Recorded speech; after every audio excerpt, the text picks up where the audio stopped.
Dopo la sua permanenza in città, il ministro dell'Interno, onorevole Angelino Alfano, è dovuto andare in Francia, a Parigi, per la grande manifestazione di solidarietà che ha visto la presenza di milioni di persone e dei capi di Stato sia europei che internazionali.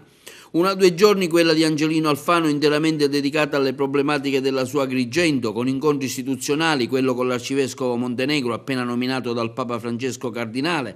in prefettura con il prefetto Nicola Diomede sulle tante emergenze della città, ma anche momenti di incontri e di politica con la sua base elettorale, simpatizzanti, tanti sindaci della provincia, in un albergo gremito per l'occasione dove ha parlato di tante tematiche importanti, sia dell'attività svolta al Ministero, in un momento di grande emergenza per via degli attentati avvenuti in Francia e delle misure che il Viminale si appresserà a intraprendere in sinergia con gli altri ministri europei. Alfano ha anche fatto il bilancio della sua nuova esperienza politica quando nell'autunno del 2013 ha deciso di fondare il partito del nuovo centrodestra e dei risultati ottenuti all'interno del governo Renzi, sì di centrosinistra, ma grazie all'azione politica sua e dei suoi ministri si sono fatte scelte di centrodestra. Alfano ha anche parlato del futuro della città natia, in vista anche delle prossime elezioni a sindaco. Ci sarà tempo ancora per qualche altro giorno. A febbraio, ha dichiarato l'onorevole Alfano, scioglieremo la riserva e indicheremo il nostro candidato nell'auspicio di formare un'alleanza di centrodestra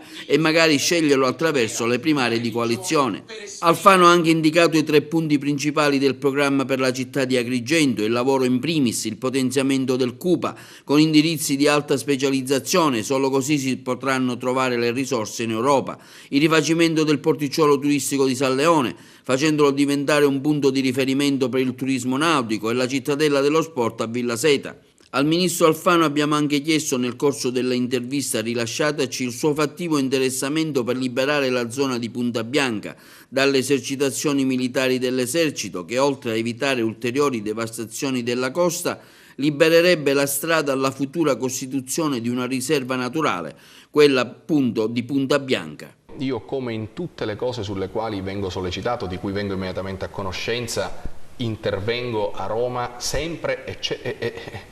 e frequentemente con una certa efficacia. Ho fatto la stessa cosa sulla vicenda di Punta Bianca e l'esercito è pronto, insomma le forze armate sono pronte a cambiare posto, ad andare via da lì, ma la regione gli deve trovare un altro posto. Il nodo è la regione. Sì, gli deve trovare un altro posto dove fare le esercitazioni. Quindi io